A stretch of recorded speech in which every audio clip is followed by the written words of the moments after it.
to another episode of Tales of Agmar, where we are pushing the boundaries of sci-fi and fantasy storytelling. I'm Sinjin. I'm the host for the podcast as well as the creator of Tales of Agmar, and today we're going to start diving into that sci-fi side of Tales of Agmar. So if you throw yourself all the way back to the intro episode and remember that I claimed that Tales of Agmar was a sci-fi fantasy style of writing, like that's the genre, right? You might have been wondering where the sci-fi was coming in. That starts today.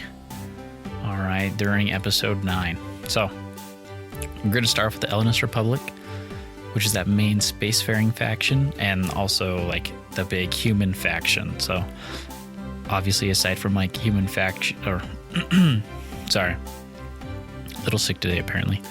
Anyways, aside from the Ellonist Republic being like the main spacefaring human faction, we also have the Middle Kingdom and the Theocracy, which are also big human-dominated factions, but those are also only on Agmar.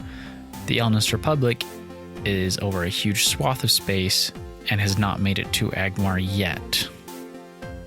We'll find out more about that later, especially as we get into reading Tales of Agmar Gambit and how Gander ends up on Agmar. But anyways, today we want to also talk about the Ellonist Republic's ground forces a little bit, and that's going to help us get more of an idea where Gander, the main character for Tales of Agmar Gambit, my book, comes from. So, let's get going with this. Now, you're probably asking yourself, what is the Ellonist Republic? Well, aside from it being one of the largest factions in the Tales of Agmar universe, they are also definitely the most cruel. They have the largest military out of everyone, and that military most of the time is constantly being used to put down insurrections, and those insurrections can range anywhere from just like a small group on a planet to large planet and system-wide insurrections, and that's really what their military spends time doing. And so it's been geared towards that. They've got engagements that of course reflect that, from super large scale battles to very small and very precise battles, and so they've got a military to reflect that, especially in terms of ground forces. Now, they've also got the most advanced technology out of all of the factions we've talked about thus far. Big thing being the fact that they're in space, and since they are in space, one of the big things that happens out there in sci-fi is how do I get around? So aside from standard like FTL travel, right, which means that you're going about the speed of light or faster, generally faster, they have even faster modes of transportation, which vary from instantaneous to taking a bit. The first one that is instantaneous, and that we'll spend a bit talking about today, are giant gates. So the Ellonist Republic actually builds these gates, and they can range anywhere from like a massive triangle ship, basically, that you can fly through to a position that you need it and then open it up and other ships can come through, to even larger hexagon, octagon kind of style of gates, keeping on those sides. They don't do squares, so no square gates, but those usually got like 3, 5, 6, 7, 8 sides. There's some big ones that are 12-sided ones. And basically these gates use a particle that is split and taken apart, two like sister particles that are split apart. So they're not like split like how an atom bomb works, right, and then causing an explosion. They're split as in they're separated. But this specific kind of particle, when something interacts with one side of it, the other particle gets interacted with too. There's a very specific term for what it is in like our physics, because it really is, it's like a real particle. You can just kind of look it up, and maybe I'll find an article again that I was reading about it and introduce it to you guys so that you can kind of see what I'm talking about a little bit more in depth. But basically just think of it more of like a door in a hallway, right? You've got your door jamb, but as soon as you're walking, so like one side of the door jamb would be one particle, the other side of the door jamb is the other particle. And as you walk through that door, right, you go from one space to another. That's basically how these gates work, right? They post one up on one side, bring the particle across the galaxy, post it up on the other side, and then as soon as the ship is touching one side, they're going out the other side of this big gate. And those gates can switch between different particles that are like, like the same like family of particles, but basically like a different particle, so it connects to its sister particle at another gate if they need to swap between gates. But usually only the bigger ones, well, I should say only the bigger ones have that capability because they have the space to do so. The smaller gates are usually just like a from point A to point A, really, gate. Like it'd be point A to point B, really, but just trying to say point A to point B because inside of the gate technology, they would be treated as the same point. Anyways,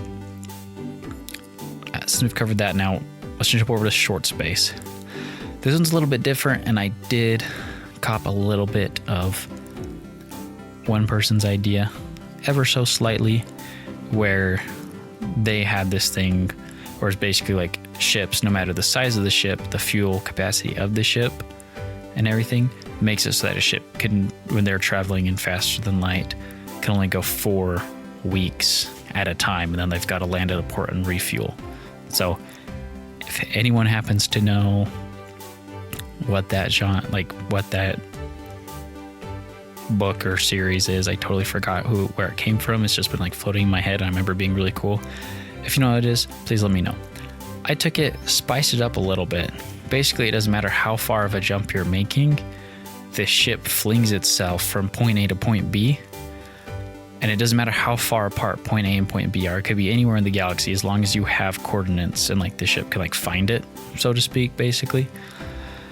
Then it takes 7 weeks. So even if you're just jumping like a planet over for whatever reason, right? Instead of spending like the couple days to go over, like it would still take you 7 weeks regardless, which could be useful in some cases, right? Like if you're hurling yourself across a battlefield or across like a theater of war and you've got to make it to the other side, it's going to take you 7 weeks. So logistically, it takes you 7 weeks. However, that also means that your opponent knows it takes you 7 weeks to get supplies. And so that can cause some ups and downs if you're trying to plan logistics out there. But it has a little interesting thing to go through short space.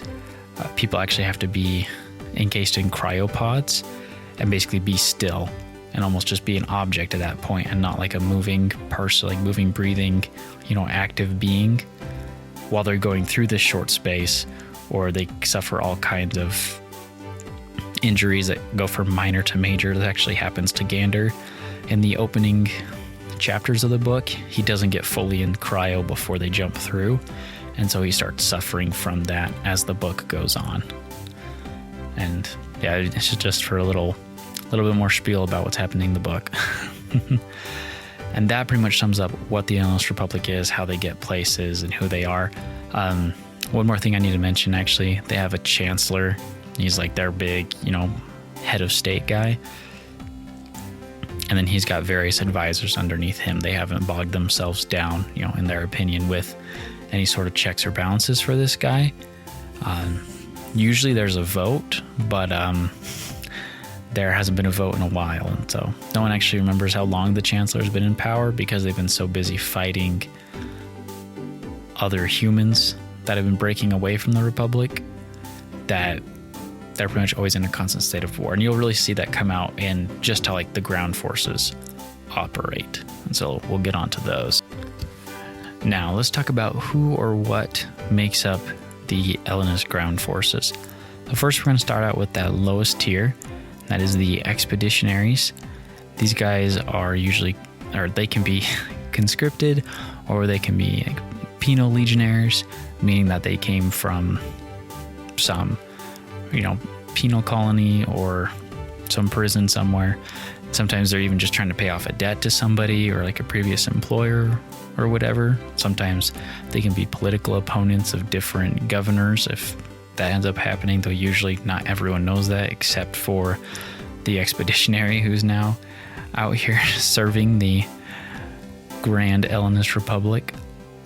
But they have really cheap armor, and so frequently these guys die. They employ in massive squads of at least 12, sometimes more, and their main role is usually just to like fill objectives, to get in there and really deal as much damage as possible before they die because they're running the cheap armor, but they've got the same weapons as everyone else, right? Same grenades, same rifles, shotguns, snipers. Though if they're pretty good as a sniper, they sometimes get upped to the next level. But that's assuming that they survive because these guys aren't really given the best medical supplies all the time. So let's jump over to the second group. Now, the second group, they're known as Marines, and Expeditionaries can, of course, become Marines. It's not an uncommon thing, but I wouldn't say it's a common thing. So it's kind of like between uncommon and rare event to occur. Of course, when you're employing millions of people in your military, it would happen enough that you would see a good number of Marines who are previously Expeditionaries. But these guys have medium full body armor, so they're getting a lot more protection than the Expeditionaries do. Their survival rate's higher, they get more meds than the Expeditionaries, and then they usually deploy in smaller squads. So they're not quite the best of the best, but they are the sort of general unit, and they fulfill a wide number of combat roles. From usually you have Marine pilots flying in chunks of Expeditionaries when they're like first starting out as Marine pilots, and then if they prove themselves, they get upgraded pretty quickly. There's usually like a mix of Expeditionary pilots and Marine pilots that fly those, kind of depending on who's in the back and what they need at that time. But most of the time, Marine trainer pilots are flying in groups of Expeditionaries because they need their best pilots to fly in their Marines and even some more advanced units as we keep going. Now, these guys, of course, have, again, same weapons that everyone else in the Republic is running, same standard rifle, and that pretty much balances out the Marines. Of course, if you're going to have a shipboarding action, the Marines are probably going to do it after the Expeditionaries secure some sort of landing zone, and if they can't, then the Marines are definitely going in. Unless that gets a little bit more dicey, in which case we'll talk more about that as we keep going. The next group is actually a group of robots. So these aren't humans anymore. These are basically autonomous drones, and they're given enough sentience to do tasks automatically, but they're not on the level of like fully being able to make decisions by themselves.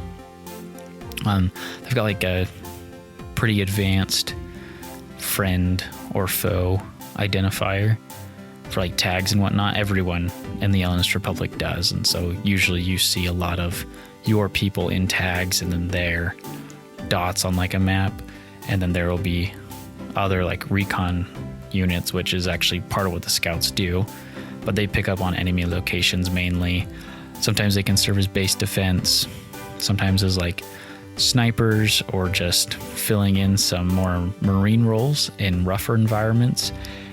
And they can also just be used as a forward force. So if you get lucky as an expeditionary, sometimes the scouts, that's what these robots are called, will have gone in before you, and so you actually get a good enough map. If not, you're mapping it yourself, because either the Marines are getting the scouts or they've all been destroyed. And these guys usually work in groups of 2 to 4 bots. Got a lot tougher armor than Marines, but are a bit slower than Marines, hence why they don't fill all of the Marine combat roles. I mainly fill like a recon one, because they can get dropped in a very small pod, sprout 4 of them out, and they can start scouting an area and run that way until their battery dies or forces come in or they clear some objective. Now, ACEs, these are Advanced Combat and Engagement Specialists. These are humans. And they are the most advanced and most maneuverable units in the Ellonist Republic's forces. Usually they take the cream of the crop here. These are your best recruits, high scoring on all your aptitude tests. And sometimes you can actually have Marines make it up in here, but normally it's recruits. They get recruited for and then train for 3 years to become an ACE, or an ACE's specialist. Well, except when it's like specialist, but anyways, an ACE's unit.